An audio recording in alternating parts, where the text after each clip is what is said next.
આપ્યું હતું।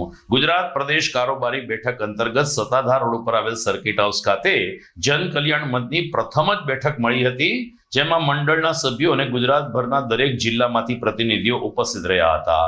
બેઠકનો મુખ્ય આશય ભારત સરકાર તરફથી મળતા લાભ તેમજ ભારત સરકારની લોક કલ્યાણકારી યોજનાઓના ગામડાઓ સુધી પહોંચે તેવો સૂર રહ્યો હતો।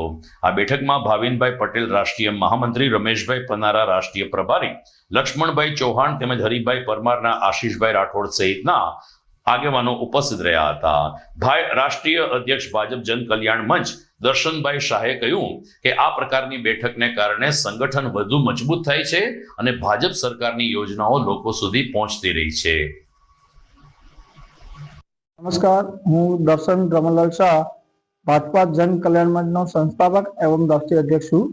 अमे विसावदर अंदर एक गुजरात प्रदेश कार्यकारी बैठक आयोजन आज करीशुं અને સૌ જિલ્લાના પદાધિકારી અને પ્રદેશ પદાધિકારી, રાષ્ટ્રીયના પદાધિકારીઓને આમંત્રિત કરી અને આગળની અંદર સંગઠનમાં શું બદલાવ લાવો, સંગઠનને કેવી રીતે મજબૂત કરવું અને રાષ્ટ્રીય હિતમાં કેવી રીતે કામ કરવું એવું સૌ મળી સૌના વિચાર સાથે કાર્યકર્તાઓના પ્રશ્નોનો હલ કરો અને જન કલ્યાણ મંચનો ઉદ્દેશ્ય સાથે અમે સૌ કાર્યકર્તાને આજે સંબોધ્યા। આજનો કાર્યક્રમ ખૂબ જ સારો અને વિશાળ રહ્યો અને આવનારા સમયમાં અમે અહીંયા એક જાહેર સભાનું આયોજન કરવાથી એના અનુરૂપે બી હવે કાર્યક્રમ આયોજિત કર્યો હતો। તો દર્શક મિત્રો, આ સાથે જ આજના સમાચાર પૂર્ણ કરીએ છીએ, પરંતુ જોઈએ મુખ્ય સમાચાર ફરી એકવાર।